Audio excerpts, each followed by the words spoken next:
Is January 16th, 2020, and we're going to take a look at the markets as we should do this time of the day. This as well will be the last update for this week. I'm going to be back on Monday, but probably at a later hour than usual. Reason for this is that I'm traveling to Hong Kong in a few hours' time. And that's why there was not going to be an update tomorrow, because I'm going to be in an airplane by the time we do the webinar. Okay, by the time we usually do the webinar. Okay, let's begin here. So what's happening? Well, we talked about the euro bottoming out and heading upwards. That trend remains pretty much intact. And we're pretty much back at the old entry, which I talked, this could be a good opportunity to exit if you wanted to.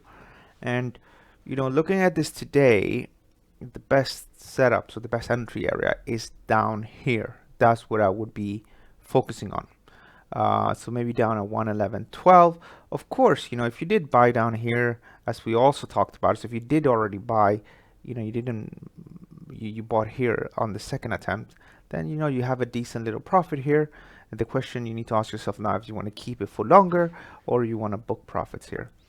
Looking at this, I think we can go higher. I think we'll go to 111.80, 112. So that's the way I look at it. Now, again, if you're not in the market, you have no positions, then I do think down here is the better area. And I'm going to remain bullish above 110.66. Now, this is also interesting. I don't know if you can see it, but we are dealing with maybe the beginning of an inverse head and shoulders. You got yourself a head, left, and a right shoulder. And part of my outlook for actually not my outlook, it actually, yeah, I do have it here on the there's two outlooks here that we do at Investing Cube. We did at Investing Cube. We did the Investing Cube's best trader days for 2020, which is here, and then you have the ATFX market outlook, which is here. I contribute to both, but here you can see there's different names: Martin Lam and Rami. And then you have the Investing Cube team. Here is primarily the ATFX team. So there's different views. And in here, in the Q1 outlook, I do cover the euro. So I cover euro, pound, dollar, yen, and Aussie dollar. And this is the chart that I do share there. And there were two different levels where one could look to sell. And I produced this outlook already in December. One would be to try to sell here at 110.94 with stop loss orders just above. The alternative was to sell up here around 112. What is it? 112.22 with stops above the August high. Because if you put this channel on a pitchfork like this one, you get well, you can see that we're in a downtrend. So the idea was if it didn't hold here, it might hold here, and that's what we're looking at right now. So we're looking at 1250, that August high, that is the important level for the big picture. And what's also interesting in the short term is that this market is trying to might potentially be creating a head and shoulders pattern here. So for example, you got yourself a left shoulder, then you got yourself the head, and then you got yourself the potentially a right shoulder. Okay, potentially that happening, and to trigger that, we need to have the break to the downside. The alternative is just to work with the channel here when one will look to sell just at higher levels with stops. Well, effectively will be today, that will be the idea was to sell at 112.22 with stops at 112.50, and we'll reach as high as 112 42, and then we'll effectively put the stop loss just about here. That will be the alternative. If you want to read more about this, you also want to have my update for these markets here, which is pound, dollar, yen, and Aussie dollar. Then you can just download this report. It's very straightforward. If you're a member like I am, you'll have access to this. You'll have access to the top traders for Investing Cube as well. So it's very straightforward. You can just download them here. Here I covered the Dow Jones. That's my top trade idea for 2020. When I did this analysis, we're trading already at 28,000, and the target is 32,142. And as you know, we are already quite a bit. So if you want to read up about this one, then yeah, just become a member. Okay, let's move along here. Pound versus the USD. So pound versus the USD is doing okay now. So it's pretty much back at break even that we talked about here a few days ago. The idea was to buy here. The market did go up with about 100 pip and then it went down. And what I said a few days ago as well, I said if you want, you can buy here if you want to. If you didn't buy here already, you can buy here. Stop loss orders here. And looking at this today right now, you know, we're pretty much back at entry here. What I would do if I was still long, I'll probably just close that out. If you don't want to micromanage it though, just leave it the way it is. But for anyone that is not in any position right now and is looking to get into positions, then I do like the area between 130 and 129.06. Here we were here recently. It's relatively easy for the market just to slide these 50 pips and then eventually go upwards. And as well, I don't know if you noticed, but I adjusted the trend defining level slightly lower, which is something I can do now because we pretty much break even. So there's no risk. I mean, yeah, it's a break even on the first view there. Now this is the dollar versus the Japanese yen, and there's two different scenarios here, two different setups, and you have the strong and corrective move, which was the idea was to buy here, and then the other one was to just look at this one here and buy here. You can see what we did close 2 days up here, and now the market is just sort of resting here, and it looks to me that we can tighten this up quite a bit. So I'm gonna be bullish above 109.17 now, which was the same level I showed you guys yesterday. The difference was this, so sometimes, you know, when it goes up and then it goes up a lot and then it wants to come down tumbling, but when it goes up and then sort of gets comfortable here, then that's an indication that people are not really that ready to sell. And with that in mind, again, if we do go down to 109.72, I think people are going to be buying, and then they're going to target 110.67, and then maybe 112.37, and potentially higher. And this is all very interesting, and it's also the best, not this exact setup, but very similar in dollar yen. It's actually the best trade idea that Angeline had, which is our other writer here on Investing Cube. And the bearish view on Euro USD is actually the view that Nicholas has. So you definitely want to check those out.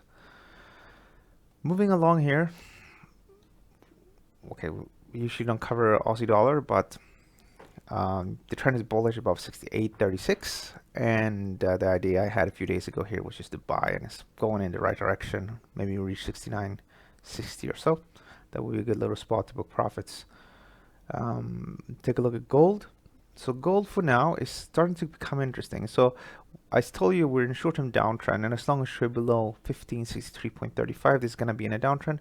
Of course, it's not trading against the trend and a corrective move in a very bullish market is not the best thing to do. But I shared this setup with you guys if you wanted to use it. And for now, there's nothing changed here, but it's interesting to see the following, and that is that we are creating a head here potentially. So this will be the head of this pattern. This could potentially be the left shoulder, and we have not properly created a right shoulder yet. The market will need to come down a bit more, maybe down to the same height of this one, before we can call this an inverse head and shoulders. Now this is really interesting because, as you know, the overall structure in this market is bullish. So, you know, buying on a bullish breakout would make a lot of sense. So keep a close eye on it. But for now, the trend is bearish. And here is crude oil prices. So my idea was for the market to potentially bottom out here. Of course, it hasn't really done so yet.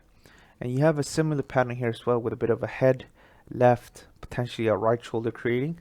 So if you didn't get involved, then it's time to maybe pay attention here, because this market is starting to look rather bullish as well. Yesterday's candle, let's get rid of this for a minute. Actually, this candle here is also quite encouraging. And, you know, take out today's high, and yesterday's high can be the beginning of that bottoming out process.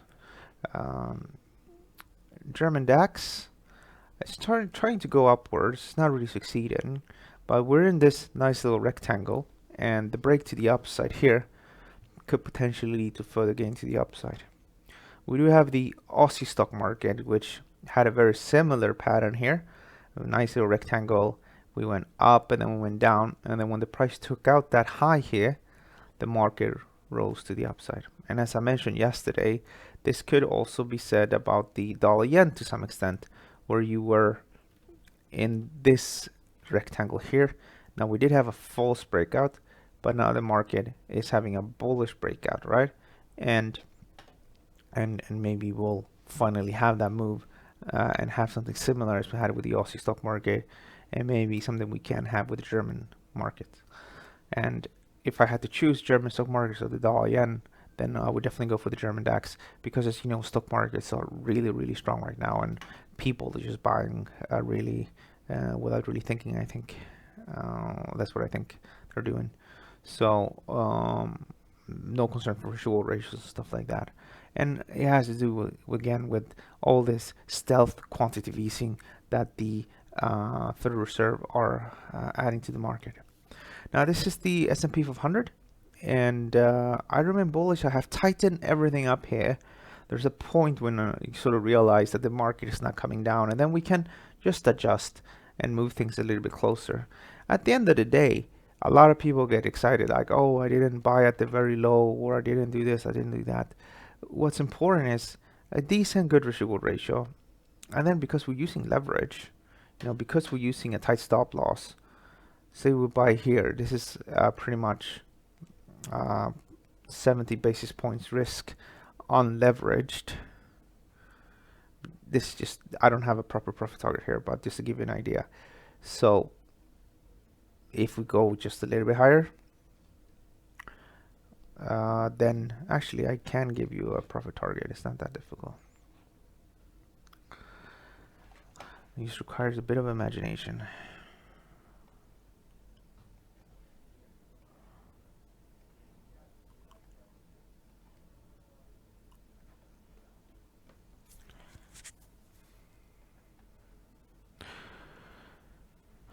People might think, oh, this is crazy. Well, I can tell you an interesting story. Don't listen to the naysayers. Don't listen to the bears. They're usually wrong. Big time.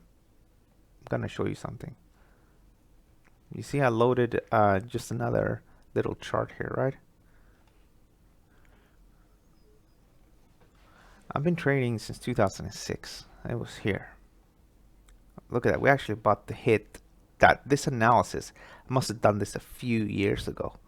And I used to listen and read a lot on Zero Hedge and what people were posting there. And it's not a single day you go Zero Hedge. It's not a single day you go here and you don't think that usually it's like the market is going to collapse or something like that.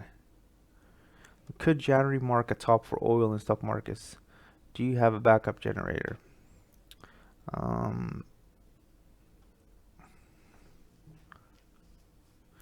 Things like that. Like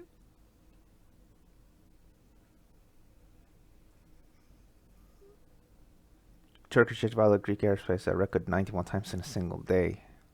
So you come here and sort of get an idea that things are not necessarily very good in the world. And before they used to be more like that.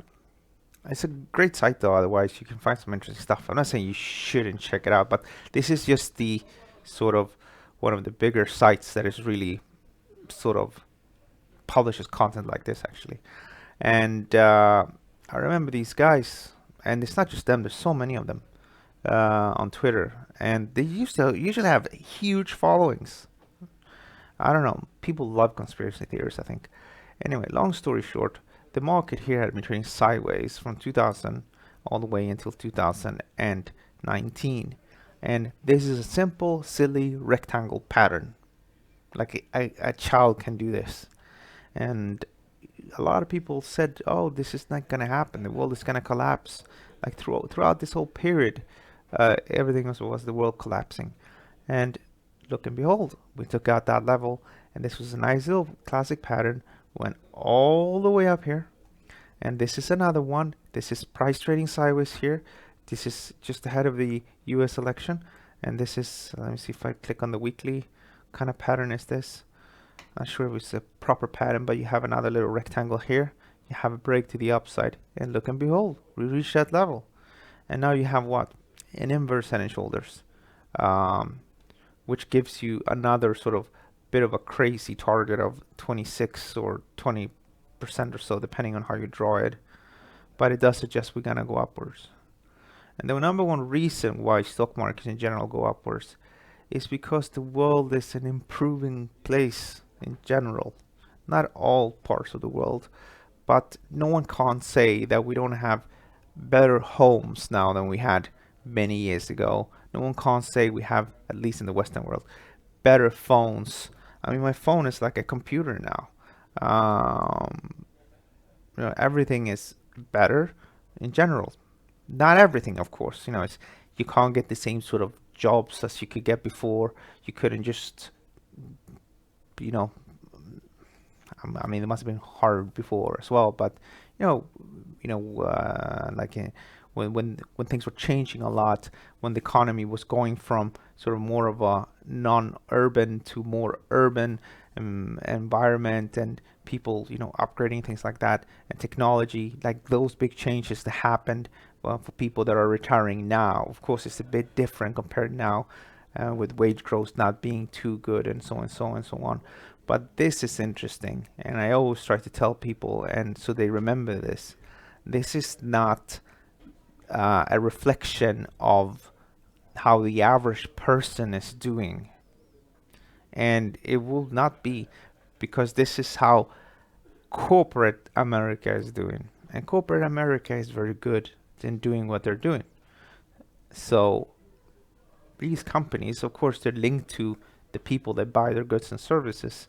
But again, in general, as long as US GDP growth is positive and continues to grow, then stock markets tend to grow. Are there situations where the stock market moves way ahead of the economy? Yeah, of course that happens. And if you look at it, if you look back now, we had 13 years of sideways price action. I still think we can have probably 5-6 more years of this, because most of the time, not most of the time, but if you look at it historically, actually, I'll take that back. There are situations here, for example, when the stock market is effectively traded sideways from 1965 until 1982. So you got that huge chunk of markets just trading sideways, and then the market went into a crazy bull market. So you can see not even people born or retiring now maybe necessarily had it super easy. But yeah, went all the way up, and then you have a lot of sideways price action, and after a lot of sideways price action, you have a lot of bullish momentum.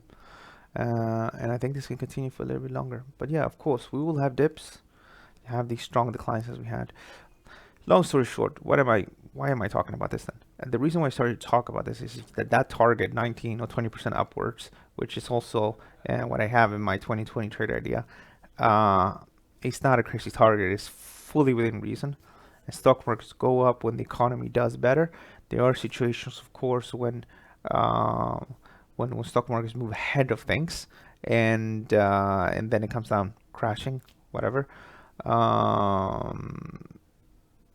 But don't believe too much into what all the doomsayers are saying. They have huge followings. People love them. People comment. People like. And I think it's just a human trait. People like stories. People like to be the underdog, maybe. But when you're trading and doing what we're doing here, it's not about being right or wrong. It's about making money. And for that, you need a different attitude to life. Okay, let's see if you guys have any questions. And if not, well, then we're gonna wrap things up. So we have Marvin here saying thanks, Alex, and we're saying have Karamarat here as well saying good morning. Good morning to you guys, and good morning to you, Marvin. Guys, thanks so much for joining me this morning, and everybody else, don't forget to check out the news here. We're having a huge influx of people. Of course, the market's moving a lot, so people read more. But I want to thank everyone who joins me here for the webinars, and everybody that comes here and read the article once a while, everybody that signed up to the subscription or to the email list and everything. If you're a member, you don't have to sign in because you get the email anyway. I want to thank you all for your continued support. The way this looks like right now, this little site, which was very little just a few months ago when we launched it, is starting to become much bigger, and January looks to be a record month for this site. So I want to thank you for all your support. The numbers obviously clearly show that we're doing something right. Okay, guys, thank you so much for watching, and I'll see you guys probably on Monday midday. And I want to wish you guys a good weekend. Thank you, and bye bye. Cheers.